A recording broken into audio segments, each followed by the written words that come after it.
What's up, YouTube? I hope all is well with you because things are fantastic with me. Today is day 4 of Vlogmas.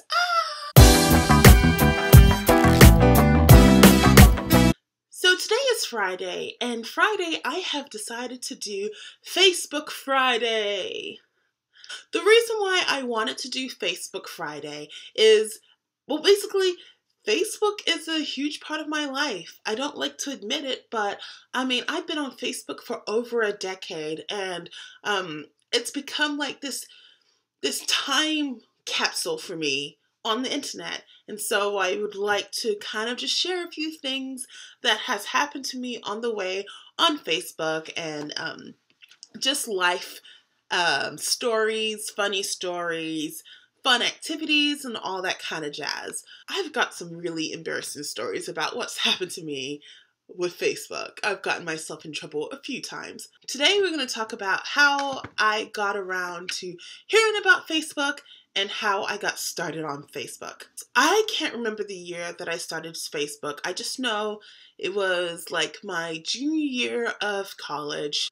For a few of you that do not know, and that's for all you young folks, Facebook back in the day was exclusively for college students. First it started in Harvard, and then it kind of traveled to the more well-known schools, and then finally it trickled down to more schools, and then finally community colleges, then high schools, and then they opened it up to the whole entire world. UNT had just got Facebook, and I had no idea what it was. I just remember one day between classes, I was hanging out in the Multicultural Center.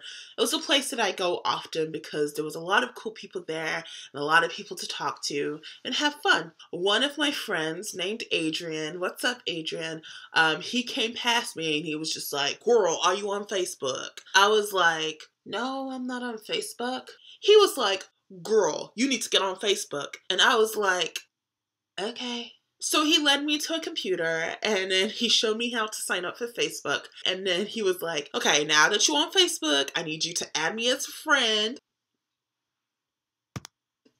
Thank you. Yeah, literally, he disappeared. He basically wanted me to sign up for Facebook so he could have more friends on his Facebook profile.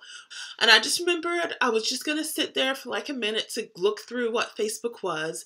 And then all of a sudden, I'm finding all these friends from my high school who I had not talked to in years.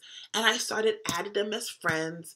And I was just going through their friends and finding all my high school friends and adding more friends. And though I only was supposed to be on Facebook for like 5 or 10 minutes, I ended up sitting at that computer for a whole 3 hours, just finding friends and messaging them and catching up with them and writing on their wall and just having a good time talking to people I had not talked to in years. And the funny thing about Facebook, it's definitely changed the way that we've communicated with people, the way that relationships are established, the way that people communicate their satisfaction and dissatisfaction with their relationships and friendships. It's been a good old time. One thing that was hilarious is that when it was time for my 10-year high school reunion, I was just like, I'm not going because I know what everyone's doing because I have their Facebook. But I like the fact that it gives you the opportunity to keep in touch with people that you won't see on a regular basis. So you always know what everyone is doing. Facebook is kind of like that family Christmas newsletter, only it's all year long. And it's something that has changed the lives of many people. That's probably the reason why the creator is now worth $45 billion. The lucky man. The lucky man he is. But that's just a quick story of how I got onto Facebook. Next week, I am going to tell you a story of how I managed to get not one, but 2 of my crushes to defriend me on Facebook. That's going to be a good time. But until then, I hope you're doing everything you need to do in order to have a happy, successful, and healthy life. And I will talk to you later.